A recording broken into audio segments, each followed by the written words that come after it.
The galaxy's oldest species avoids Earth. They say it's not just humans there. HFY Captain Lisa Ward stood at the viewport of the star Voyager, watching the stars streak by as the ship slowed from faster-than-light travel. Her heart beat faster as she straightened her uniform. After decades of searching the cosmos for signs of intelligent life, humanity was about to make first contact with an alien civilization.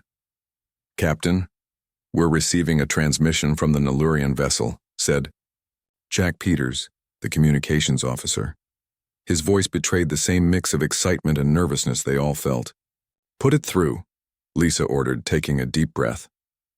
The main screen flickered to life, revealing a tall, slender being with pale blue skin and large almond-shaped eyes. Intricate patterns that seemed to glow from within adorned its forehead and cheeks. The alien wore flowing robes of a material that shimmered like liquid metal. "Greetings, humans of Earth," the being said, its voice melodious yet somehow ancient. "I am Ambassador Vasri of the Nellurian Conclave. We welcome you to the Galactic community." Lisa stepped forward. "Thank you, Ambassador Vasri. I am Captain Lisa Ward of the Earth vessel Star Voyager. We come in peace and friendship." The conversation that followed was cordial but strangely tense. Lisa noticed how the ambassador seemed to flinch whenever Earth was mentioned. When she suggested a visit to their home planet, Vasri's eyes widened almost imperceptibly. "Perhaps in time," the ambassador said. "For now, we propose meeting on our neutral outpost in the Proxima system." After the transmission ended, Lisa turned to her first officer, Sam Green. "Did you notice how uncomfortable they seemed when talking about Earth?" Sam nodded, almost like they were afraid of something.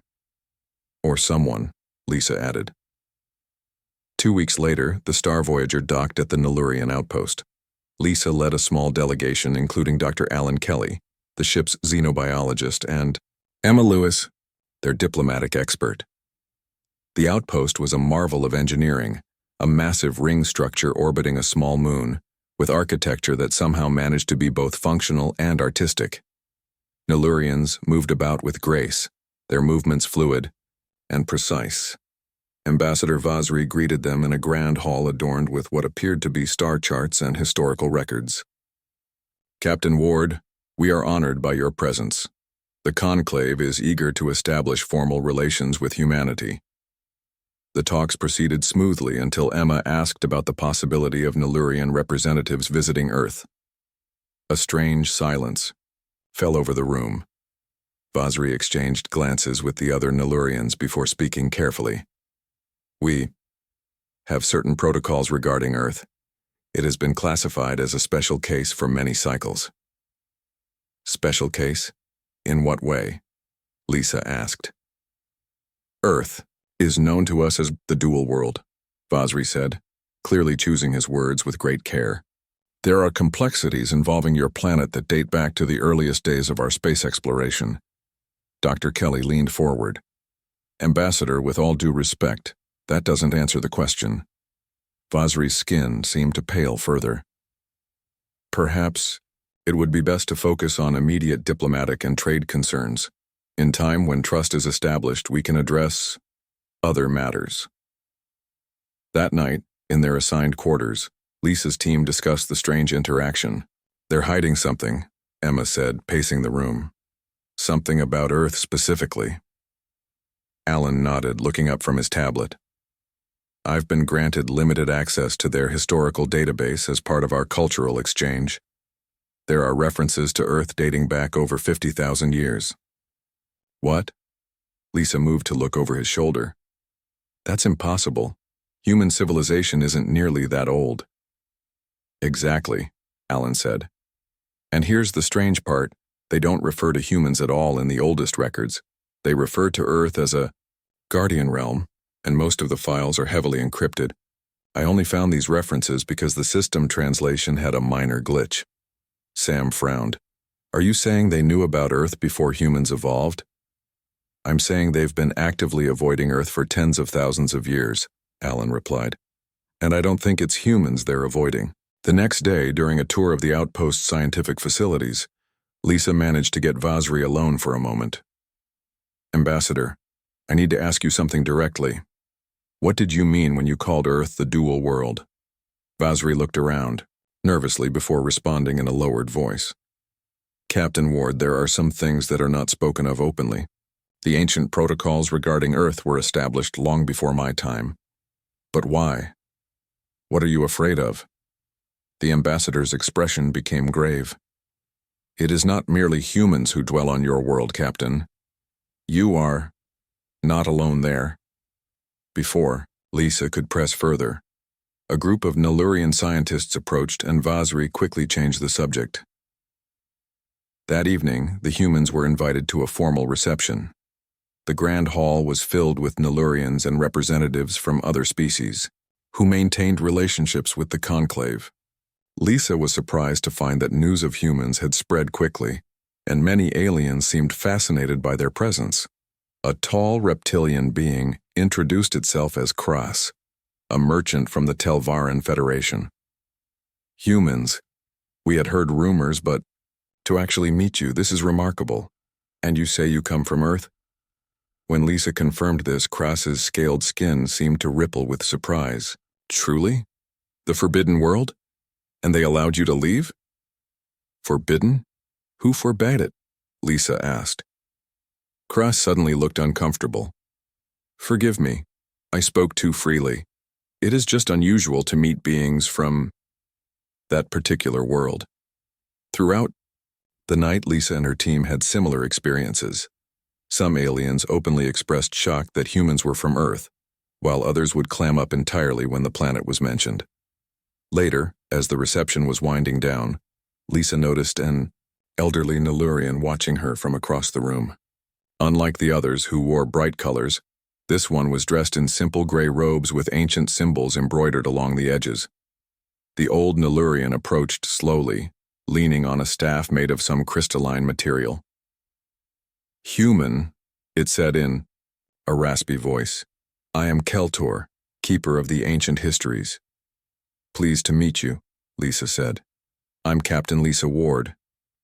I have waited many cycles to meet a being from the dual world, Keltor said. There are things you should know, things your kind has never been told. Lisa felt a chill run down her spine. What things? Keltor glanced around nervously. Not here. Too many eyes and ears. Come to the Hall of Records tomorrow when the station cycle begins. Ask for the Primal History section. I will find you there. Before Lisa could respond, Keltor hobbled away, disappearing into the crowd. Across the room, she noticed Ambassador Vasri watching the exchange with an unreadable expression. That night, Lisa couldn't sleep. She sat in her quarters, looking out at the stars, wondering what secrets the Nellurians were keeping. What did they mean, that humans weren't alone on Earth? Was there another intelligent species they had somehow never discovered? Or was it something else entirely? Something not of their world or understanding? As the artificial night cycle of the station gave way to morning, Lisa made a decision. Whatever the Nellurians were hiding, she needed to know. Humanity had finally taken its first steps into the galactic community, only to discover they might have never been alone in the first place. The galaxy's oldest species avoids Earth. They say it's not just humans there. HFY Lisa arrived at the Hall of Records early the next morning. The vast chamber reminded her of ancient libraries on Earth, with tall shelves stretching up toward the ceiling. Instead of books, however, the shelves held crystal storage devices and scrolls made of a strange, shimmering material. She approached a Nellurian attendant at the central desk. I'm looking for the Primal History section, she said, trying to sound casual. The attendant's large eyes widened slightly. That section requires special clearance. I don't believe our human guests have been granted such access. Before Lisa could respond, a familiar raspy voice spoke from behind her. The human is with me. Lisa turned to see Keltor, the elderly Nellurian from the reception. Today he looked even more fragile in the bright light of the hall. The attendant bowed slightly. Of course, Historian Keltor, my apologies. Keltor gestured for Lisa to follow him.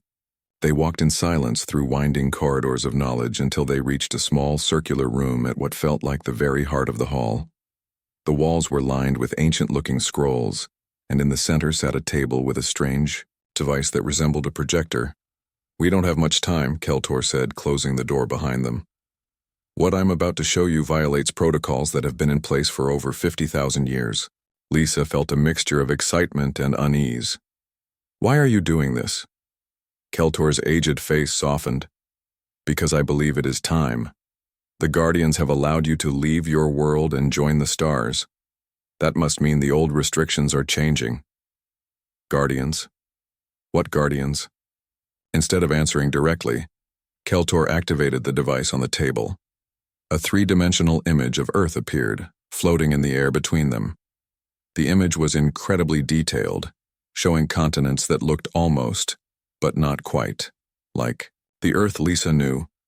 "This is Earth as it appeared 50,000 years ago," Keltor explained. He waved a hand and the image changed, showing strange, luminous patterns surrounding the planet like a web of light. "And these are the Watchers." Lisa leaned closer. "What am I looking at?" "Beings that exist partially in your dimension and partially in others," Keltor said. "They were there long before your species evolved. They have always been there, watching, protecting, guiding." He manipulated the controls again, and the image zoomed in to show what appeared to be a primitive human settlement. Around it, barely visible even in the projection, were floating shapes of light that seemed to pass through solid objects. "Your ancestors couldn't see them, not really," Keltor continued. "Sometimes they might catch glimpses. A strange light. In the forest, a feeling of being watched, stories of guardian spirits. But the Watchers were careful not to interfere directly." "Are you saying Earth is inhabited by aliens?" Lisa asked, struggling to process what she was seeing. Keltor made a sound that might have been a laugh. "No, Captain. If anything, humans are the aliens. The Watchers were there first. Earth is their home. They simply must share it with you." "But why haven't we detected them? Our science is advanced enough that we should have found evidence." "They exist partially outside your perceived dimensions," Keltor interrupted. "Your science is still bound by certain limitations, but more importantly, they don't wish to be found. Not until you're ready." Lisa's mind raced. "Why are you telling me this? Why now?" Keltor's expression grew serious. "Because something has changed. For tens of thousands of years, the Watchers kept your world isolated. No species dared approach Earth without permission. But now humans have left their world and entered the galactic community. This was not predicted in our ancient records." He pulled an ancient scroll from one of the shelves and carefully unrolled it on the table. The material felt warm to Lisa's touch, almost alive. "This is one of our oldest historical documents," Keltor explained. "It describes the first and only Nellurian expedition to Earth, over 53,000 years ago. The scroll contained beautiful illustrations along with text in the flowing Nellurian script. One image showed what appeared to be a Nellurian ship surrounded by beings of light. "Our ancestors were met by the Watchers," Keltor said. "They were told that Earth was under protection, that it housed a great experiment that must not be disturbed. All spacefaring races were warned to stay away, and the warning was passed down through generations." Lisa studied the illustrations. "What was the experiment?" "You," Keltor said simply. "Humanity." The Watchers spoke of a species with great potential that needed time to develop naturally, without outside interference. But they also spoke of dangers, that your kind had the capacity for both tremendous good and terrible destruction. Lisa felt a chill. "And all species just agreed to stay away? For thousands of years?" "The Watchers can be persuasive," Keltor said, his voice dropping to a whisper. "There were those who ignored the warning in the early days. None returned." He pointed to another illustration that showed a ship breaking apart, surrounded by brilliant light. "The Watchers protect what is theirs." A sudden noise outside the door made them both freeze. Keltor quickly rolled up the scroll and returned it to its shelf. "We must be quick," he said urgently. "The Council doesn't believe humans are ready for this knowledge, but I disagree. Your presence here means the Watchers have allowed you to join the galactic community. That must mean..." The door slid open, revealing Ambassador Vasri flanked by two taller Nellurians in formal attire. Vasri's eyes narrowed at the sight of Lisa. "Historian Keltor," Vasri said coldly. "You overstep your authority." "The human deserves to know the truth," Keltor replied, standing straighter despite his frail appearance. "That is not for you to decide," Vasri turned to Lisa. "Captain Ward, I must ask you to return to your quarters immediately." "Ambassador," Lisa began, "if there's something about Earth we should know—" "Please," Vasri cut her off. "This is a matter of galactic security. There are protocols in place for a reason." The two Nellurians moved toward Keltor, taking him gently but firmly by the arms. "Find the ancient signals," Keltor called out as they led him away. "They've been broadcasting since before your civilization began. The patterns in Earth's upper atmosphere, they're not natural." "Enough," Vasri snapped. He turned to Lisa with a forced calm. "Captain, I apologize for this incident. Keltor is well respected, but his age has made him eccentric.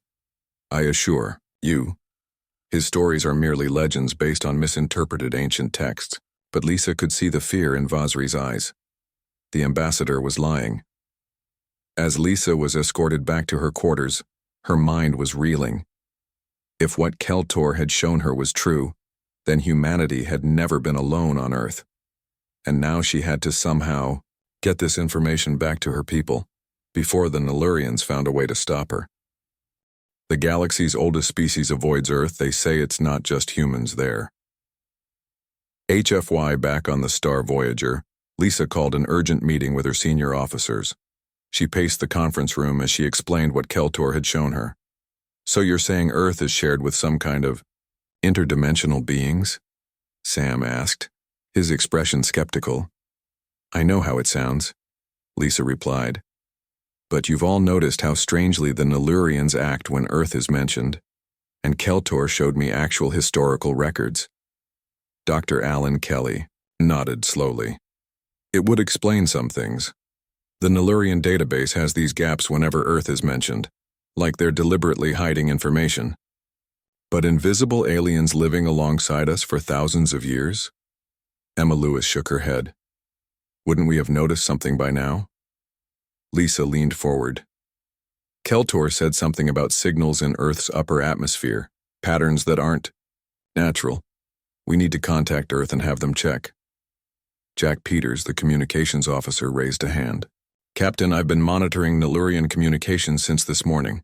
They've increased security around our ship and they're restricting our outgoing transmissions." "They're trying to contain the information," Lisa realized. "We need to get a message through anyway." As they discussed options, the ship's computer announced an incoming transmission. The main screen lit up, showing the face of a being none of them recognized.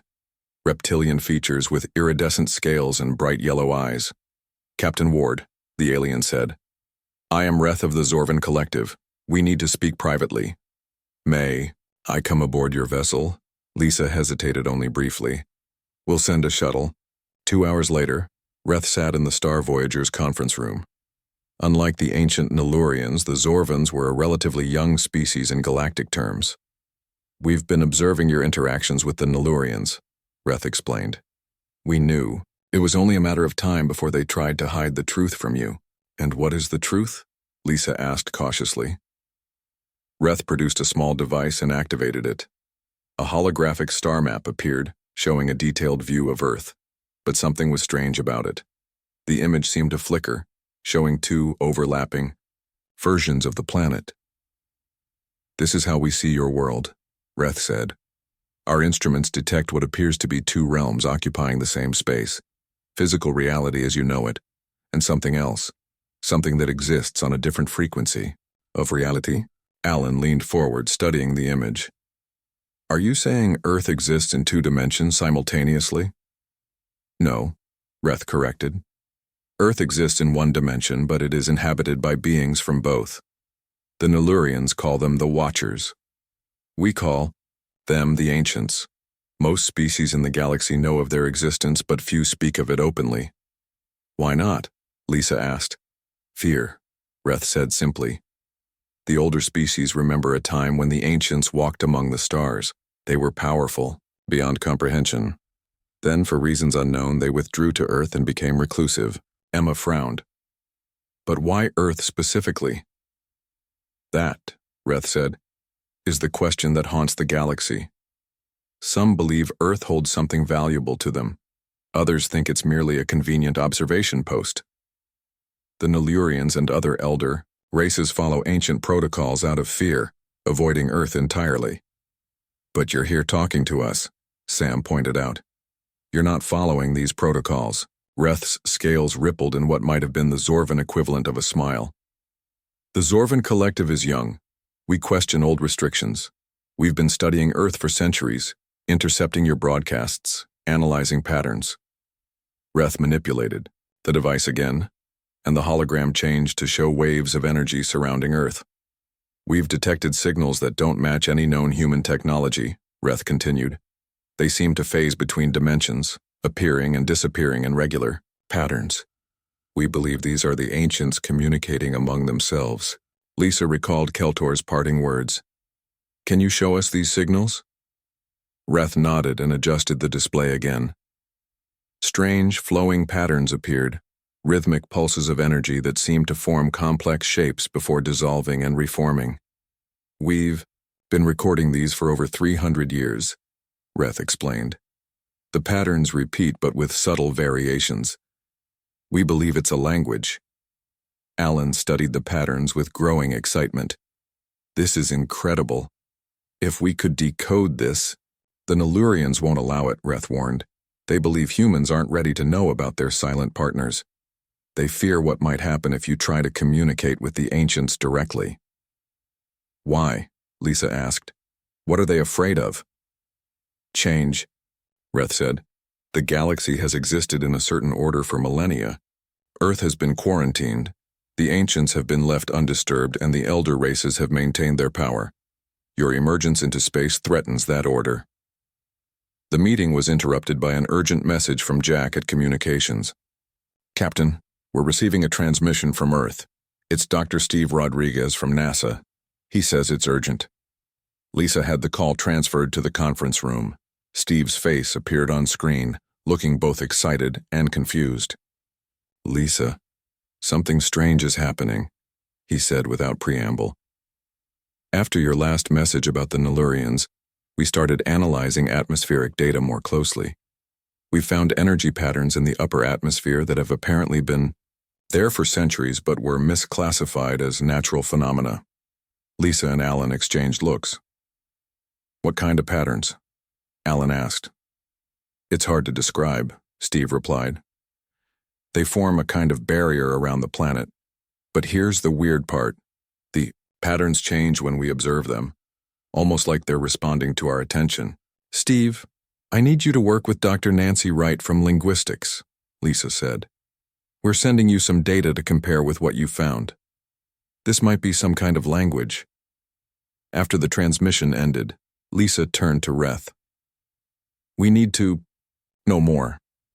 What happens if humans learn to communicate with these ancients? No one knows, Reth admitted. That's what terrifies the elder races.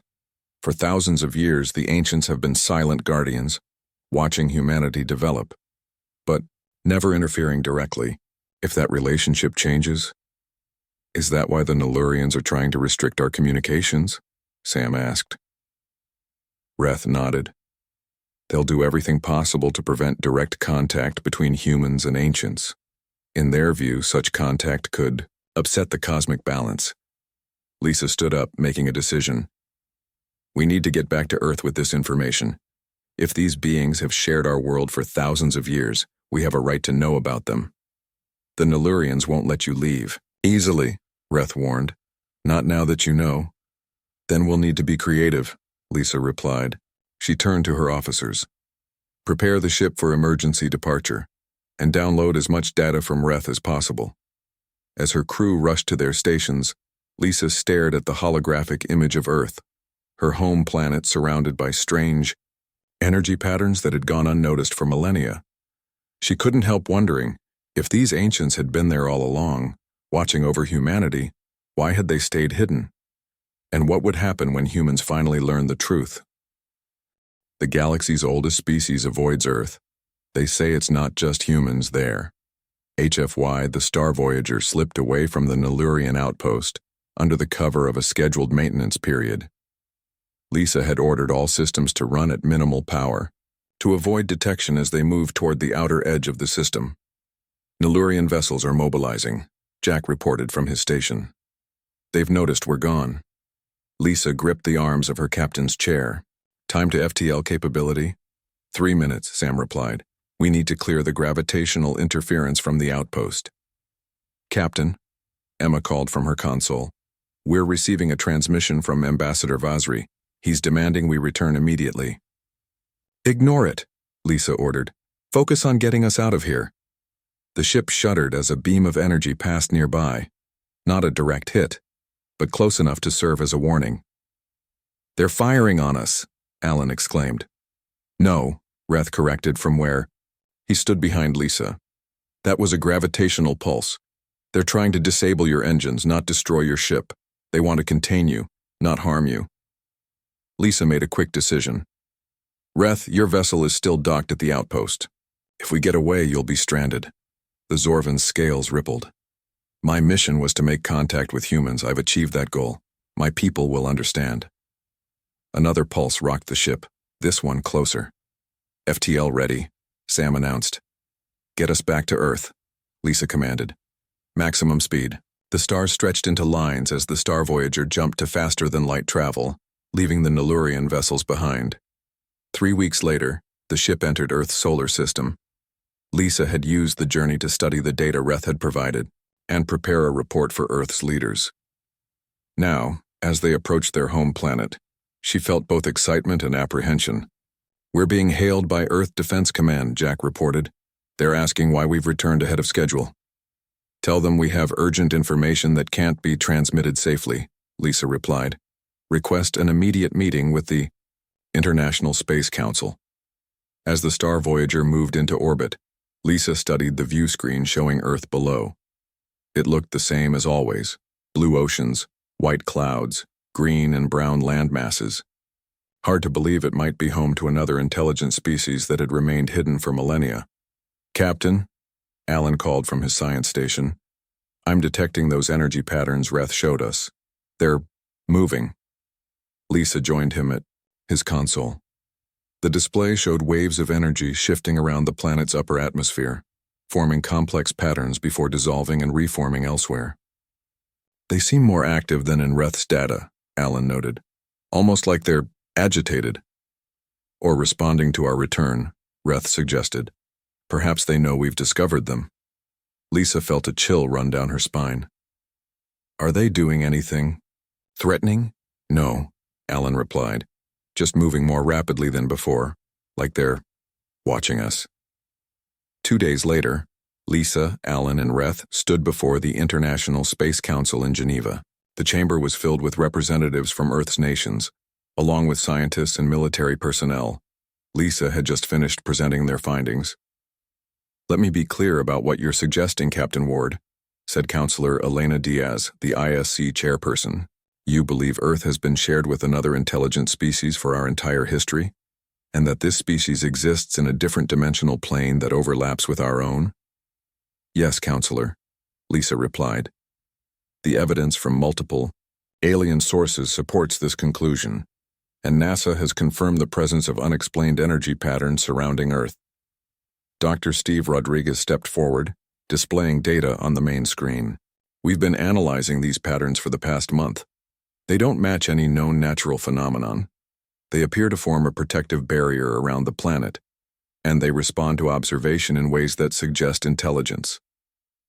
And the Nellurians tried to prevent you from bringing this information back to Earth? Asked a military representative. Yes, Lisa confirmed. They believe humans aren't ready for direct contact with these beings. Murmurs spread through the chamber. Reth stepped forward, his alien appearance causing some council members to shift uncomfortably. If I may speak, the Zorvan said. My people have studied these beings, whom we call the Ancients, for centuries. We believe they have acted as silent guardians of your world, protecting it from various cosmic threats without revealing themselves.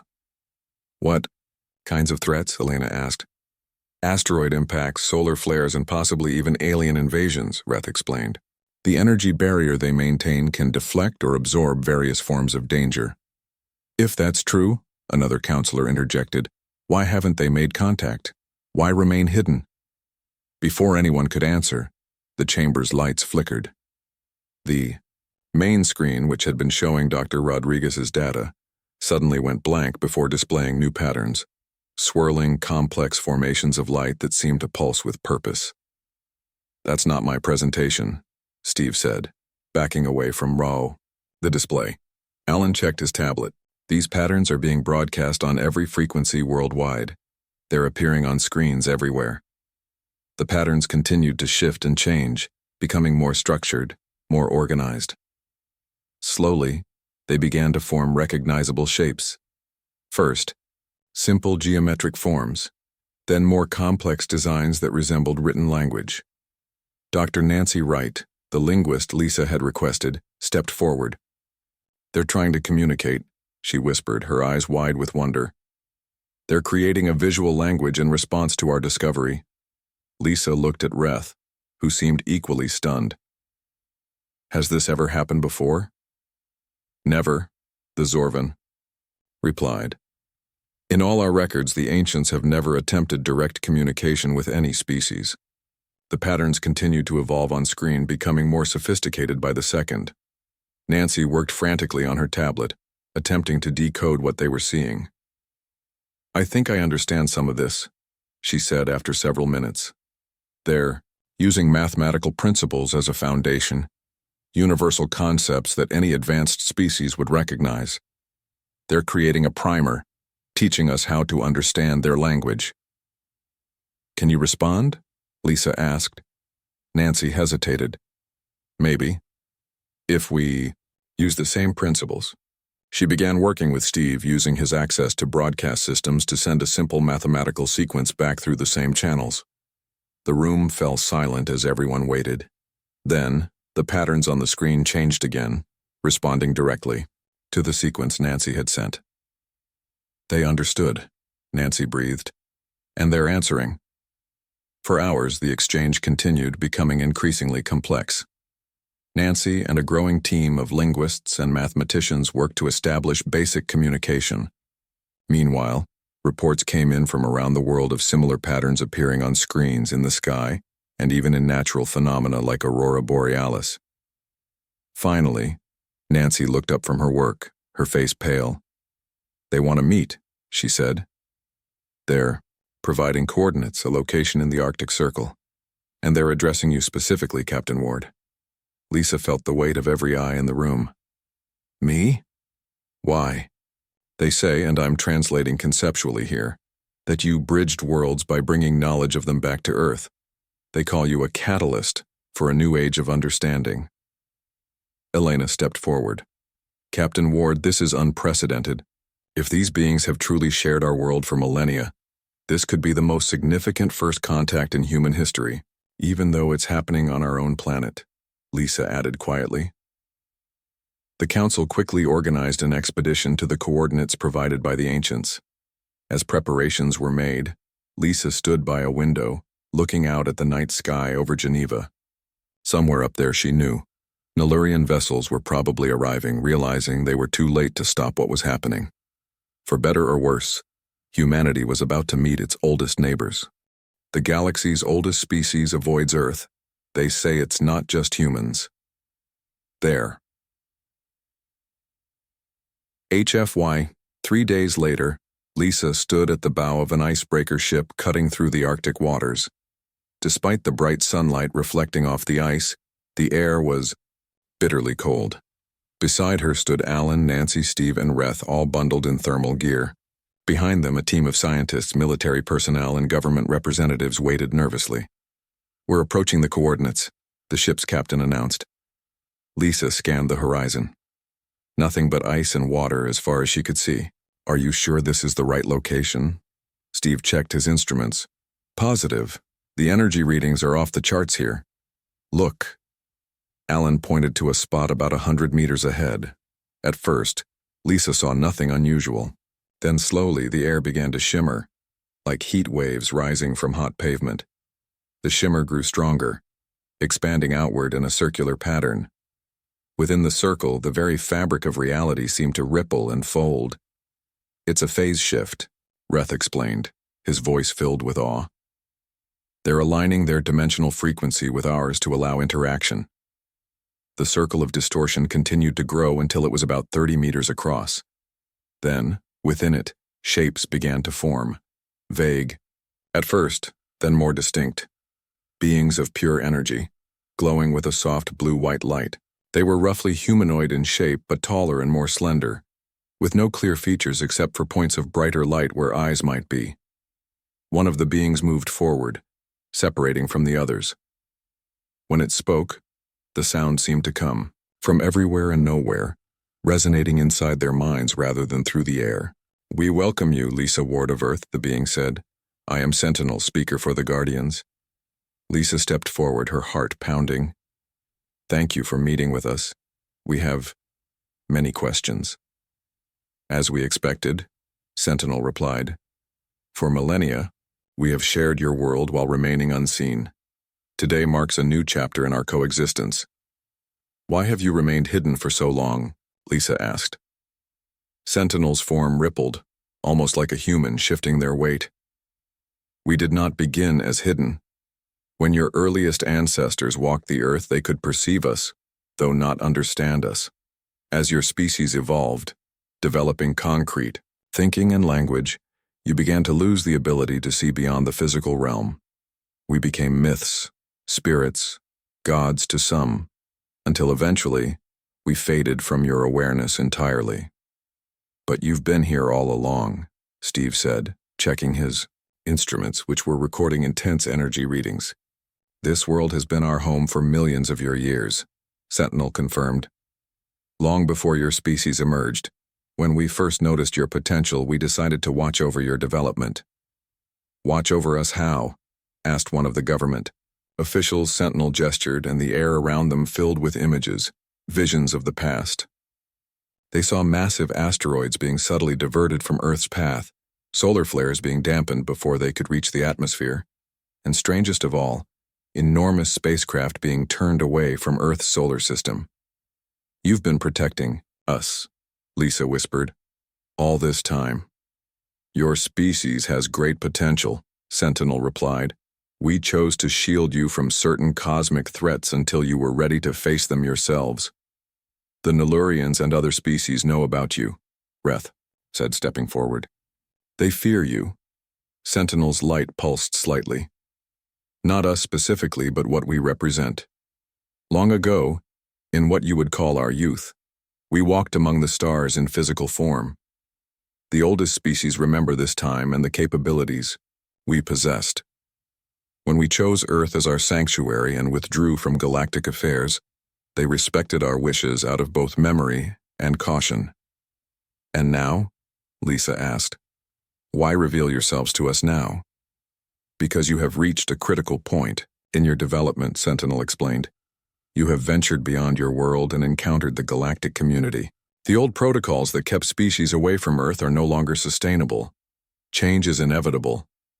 Nancy, who had been quiet until now, spoke up. "Are you truly a different species? Or are you what humans might become someday?" Sentinel seemed to brighten slightly, as if pleased by the question. "Perceptive. We are distinct from you, but not entirely separate. Think of us as cousins who took a different evolutionary path, one focused on energy and consciousness rather than physical form.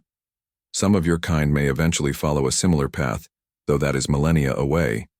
Alan looked excited. "So, humans could evolve to exist as you do?" "Some may," Sentinel acknowledged. "Evolution has many branches.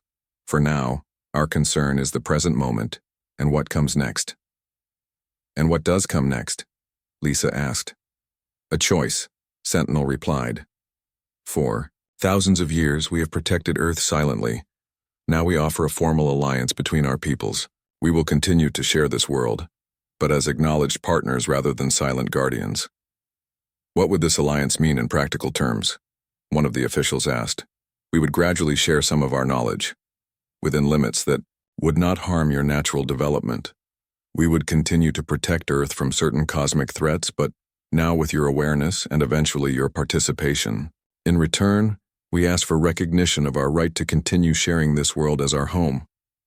Lisa looked back at the delegation behind her. They were visibly struggling to process everything they were hearing. This was beyond first contact. It was discovering that first contact had happened millions of years ago, right on their own planet. There is one more thing you should know, Sentinel added. The Nulurians and other elder races are approaching your solar system now. They fear what our direct interaction might mean for the galactic balance of power. Our alliance would fundamentally change humanity's place in the cosmic order. Lisa straightened her shoulders. How so? Partnership with us would move humanity from being seen as a young, emerging species to being recognized as allies of one of the oldest powers in the galaxy. Some will resist this change. Others will seek to exploit it. The implications were enormous.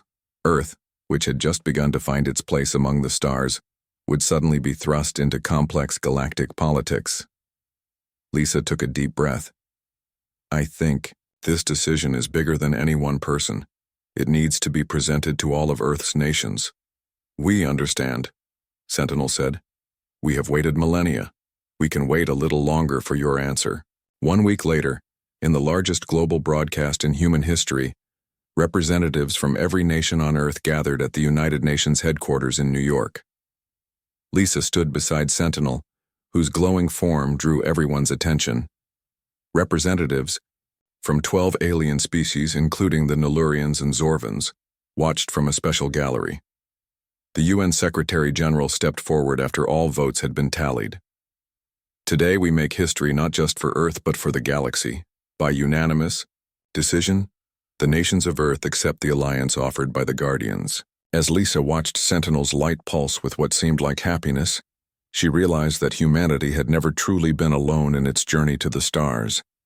They had always had silent companions watching over them. Now, those companions would walk beside them openly as they took their new place in the galactic community. The oldest species in the galaxy had finally revealed themselves, and Earth would never be the same again.